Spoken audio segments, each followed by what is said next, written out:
Season 1.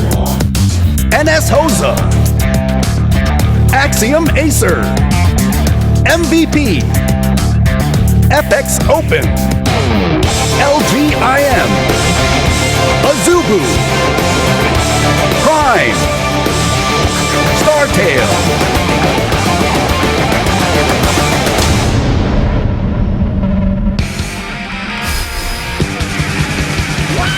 Back to the GSTL, where Terror, is he terrified, has come out here for the Prime team. This guy seems nervous every time I look at him, even if he's not playing a game.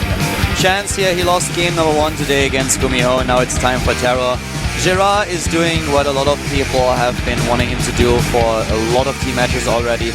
He is sending out players that didn't get a chance yet this season, that can now prove themselves in the booth, at least get a bit of experience and get used to the idea of maybe playing next season when Prime has to rely upon them.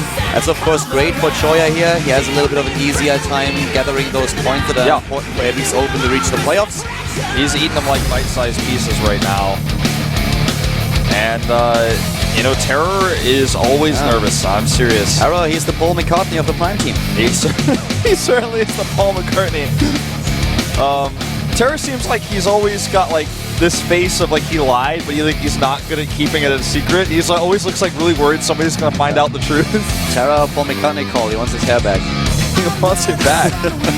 Now, jokes aside, like, Terra came out once in the preseason and he played against Choya. He was crushed there. He didn't look all too good, but it was his first game. And I don't know exactly how old that guy is because we don't have any information, not even Wikipedia tells us how old he is. So I would assume he's like maybe, what do you think, 14? Yeah, something like that. They keep joking about him looking like the Xenex coach, like, in the chat over and over again. I kind of see it, but not really.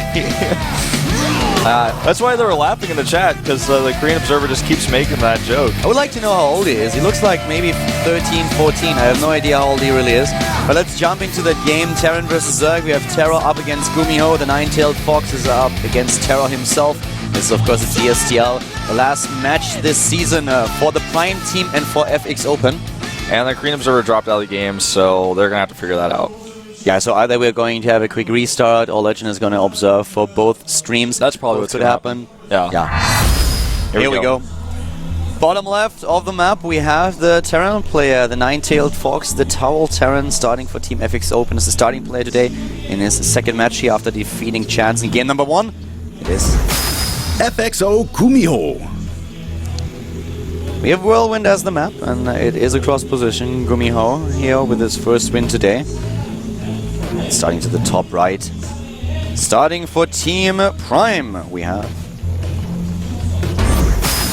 Terror Prime. Terror did play once in the preseason. We talked about his demise quite frequently. I also watched him play in the CL qualifier for Korea, and see how easy that was to say. And do you think he sits on a pillow? Maybe. He didn't do it when I watched him play before, but he may be doing it now. I have a question for you. It's tough. Okay. You ready? I'm scared, but I'm ready. Okay. Who's smaller, Maru or Terror? I want to say Maru, actually. Just a little. Really? Just a little bit, yeah. He looks bigger, but like Maru always has this deception around him. When if you see him in the booth, he looks like a normal-sized person. You see him outside, and you're like, oh my god. Go back to class. You're supposed to be in 5th grade. I actually think it's Terror. I think Terror is a little bit smaller than him. We have to figure that out later. Hatch first here for Terror, what you would expect. The one thing that I have to say, if I remember the match against Choya correctly that we were talking about in the preseason earlier, it was a very unusual one. I think Terror overextended with his opening, got too greedy, and got punished right away, so he never was really able to show us anything in the mid-game. He died to a cannon rush, basically. Yeah, exactly. So I want to see what happens now. This is a very normal opening that he is using here against Gumiho, going to Hatch first and then straight into Pool. Reaper opening for Gumiho, also the standard, or one of the standard builds that he can go for in this matchup. Just trying to figure out what's happening here. And I love that we see Terra here. Finally, Gerard coming through and showing those players. I would have loved him to do that a lot earlier. Keep in mind, this is Plan B. We've been talking about strategies in the GSTL. We've been talking about what teams can do. And Plan B, the second player, is always your most powerful one because he knows who he's up against. Plan B basically means that if, in case that your first player loses, you train one guy to defeat the starting player of your opposing team. You already know who that is, you already know that you will have the map pick, and this is Terra's job today. Yeah. He checks very carefully here, make sure he's not being bunkered at the natural. And Gumiho's going to scout, unfortunately for him, in the incorrect direction first. So Terror not really going to face any pressure from that Reaper at all. And by the time it gets there, he's going to have his Queen popping out around the same time. And he even goes to the Watchtower first before he goes to check either of the bases. Nope, turns at the last second there.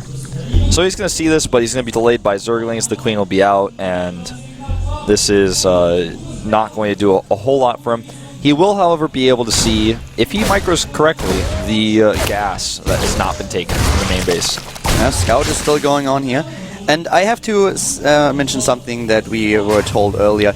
We were talking a little bit about the chances of SC coming out today, and that's not going... sorry, not coming out today, but we were talking about him not playing in the qualifier and speculating a little bit if he might go to participate in NA as Lucky does.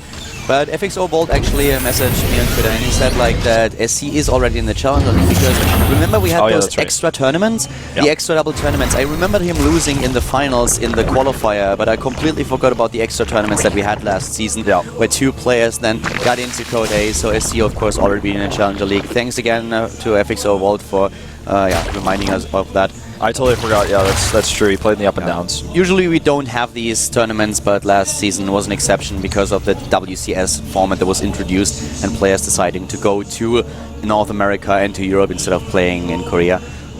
Yeah, so he will be there. Back at home here, we have a Banshee follow-up. Weird. Gumiho is doing a Pult-esque build here, and he will skip Cloak. And you know what we see here? We have a super fast tech into there for Terror. Yeah, around 620-ish, even like 615 maybe. Usually you have your tech up roughly at 7, plus minus 10-20 seconds, but most builds go into a 7-minute layer, and the gas taking at 6 minutes. He completely skipped the speed here for his Zerglings, and let's see how that's going to work out for him. He has the extra Queens at the front. He's actually going into a Roach Warren together with that. Could be a lot of different things. Could be speed roach timing. Could be also more likely a Nidus. Yeah, the problem is okay, this is a little bit of mixed signals, because we have a very fast tech into lair. He's getting the Roach one anyways. It could just be a precaution, but he's not going to hit one of those 1-1 speed Roach timings. He's actually using the Evolution Chamber. I thought the Evolution Chamber might have been like a fake, showing Gumiho the Evolution Chamber so he feels like it's more normal opening, but he's... Okay, I don't quite understand that exactly, that timing, because he doesn't need the super fast layer if he wants to go into that. Yeah, because speed's going to be done much faster than the upgrades. Exactly, he can delay that a little bit.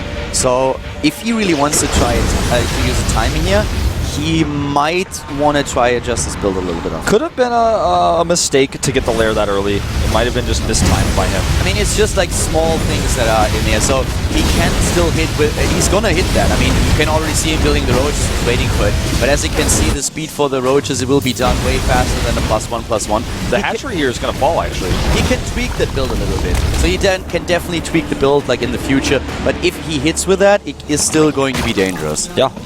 He loses his hatchery, has to cancel it.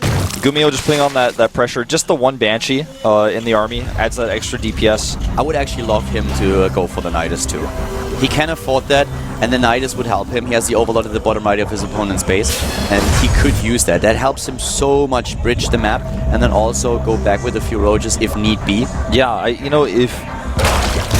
He certainly could do that. The way his Overlord's positioned right now, I don't think he will. He could. It would be. I think it would behoove him to do it maybe at the third base of Gumiho and then just walk across. Yeah. He actually should do it, but he won't. Like, it's already too late. We have so many roaches building. This is just trying to hit this 1-1 timing. We were talking about this a little bit yesterday. The timings that he uses are not 100% perfect, but he will hit with 1-1, so it's completely fine. I mean, that is going to hurt if you don't prepare for it. And actually, Gumiho doesn't know. Gumiho thinks he thinks it's fearless. He thinks it's a spy attack. He's going into the missile turrets right now, and I don't think he has seen it. He has no idea this is coming. Yeah, he's still attacking the third hatchery, and he has one bunker and like one Widow Mine back at home. He's just going to fall over here. Drop doesn't do damage, he's done for. 2 Widow Mines, I'm sorry, but that's not enough. Yeah, not even close. The bunker is gone, and now he's got 1 Marine and a bunch of SCVs to defend. This is game. This is absolutely game. Unless Terra really messes up right now, this is game.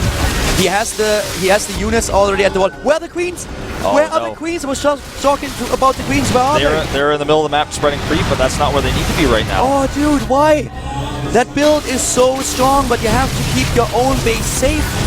He's losing so much here. There are a few more roaches popping out, though. I think he will be able to turn this drop up with the roaches, but still a scary moment here. Yeah, the reinforcements are going to do it, but this is Finn. GG, Terror takes his first victory and puts Prime on the scoreboard. Well done, congratulations to Terra. A nice timing, very well executed.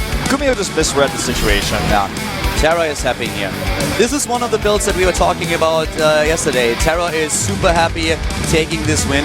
The build that he chose was a little bit different from what we see normally when we have the speed 1-1 roach timing, but it was still strong, it did damage, he didn't use the Nidus even though it was cross position, didn't have to. No scouting information for Gumiho, he didn't see it with the Hellions either. He saw those roaches when they were already at the bottom left of the map, and that was way too late to prepare. Gumiho didn't have a chance here. Absolutely not, and that was...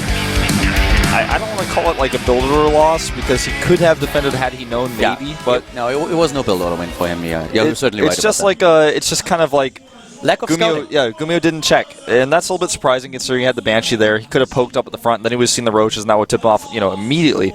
It still would have been really hard to hold with his army out in the middle of the map, no bunkers. What you need to do is scout with scans, go in with the Banshee, do something, identify, okay, there is not only the roach one, he has a lot of roaches there.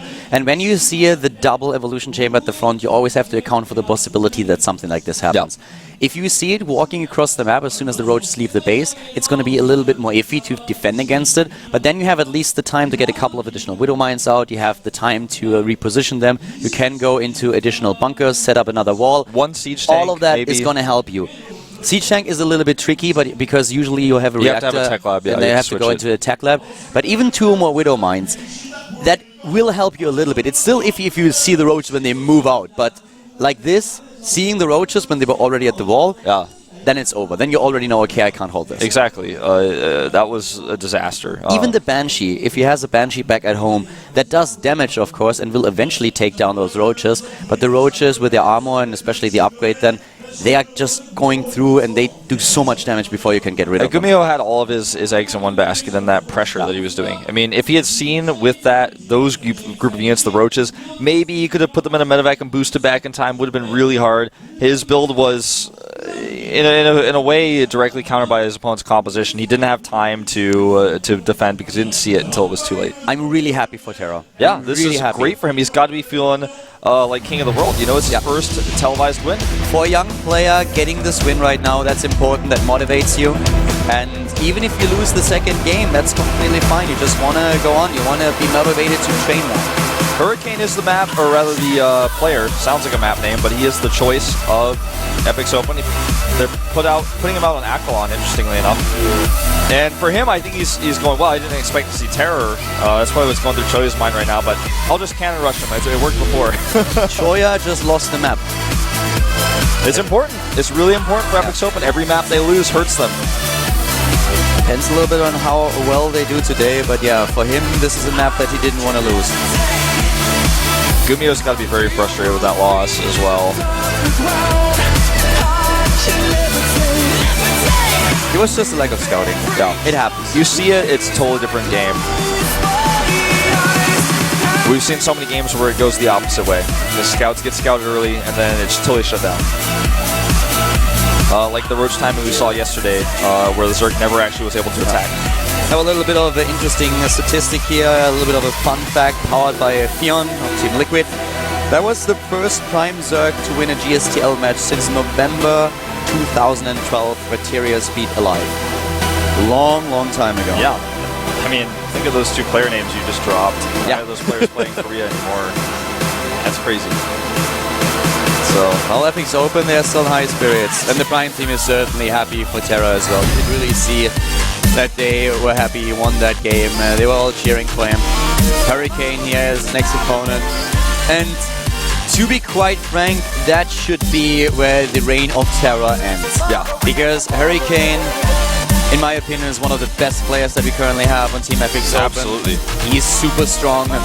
If Terra takes out Hurricane, that would be crazy. That would be amazing. That would be mind-blowing. When he was tier, he was a sniper, and when his parents told him to change his ID to Hurricane, that's when he became a Gale Force Wind. Yeah. He is no longer just a sniper.